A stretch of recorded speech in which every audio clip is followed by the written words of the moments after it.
અહીંયા ગ્રામ પંચાયતમાંની જે સરકારી લાભો મળતા હોય ટોટલી અહીંયા આપેલા છે. ગ્રામ પંચાયતે આની આકારણી કરેલી છે.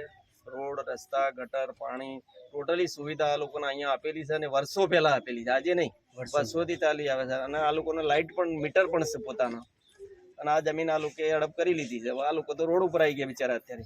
હવે આ લોકો જો જગ્યા ખાલી થઈ જાય તો આ લોકોને તો ક્યાં જવું એ પ્રશ્ન ઉભો થાય કે અમારા મગોડી ગામમાં કોઈ ગામ તળની જગ્યા જ નથી. ટોટલી જગ્યા છે એ સરકારશ્રી બારી વસાહતની છે. અને આટલી આ જગ્યામાં આ લોકોને મકાન કરવા આવ્યો કે 10 ટેમ્પોરે જે તે પાર્ટી આપેલી છે એ પાર્ટીના વારસદારો પાછળથી બદલાણા એટલે એમને આ લોકોને બારે જમીન વેચી મારી. વેચ્યા પછી તો ટાઇટલ આવ્યું, ટાઇટલ પછી અમને ખબર પડ્યા પછી એમને દાવો પણ કર્યો છે. એટલે આ રીતે બધા જેમ દરેક ગામડામાં જેમ ભ્રષ્ટાચાર કરીને લોકોએ લઈ લીધી છે, કોઈએ જોયું જ નથી. કારણ કે આ તો એના જે ફોટા મૂક્યા છે અંદર એ પણ આ લોકોને કહેવું એવું છે કે બીજી જગ્યાના મૂક્યા છે. રજિસ્ટરમાં જે ફોટા રજૂ કર્યા છે દસ્તાવેજમાં એ પણ એક બીજાની 7 બારની જગ્યાના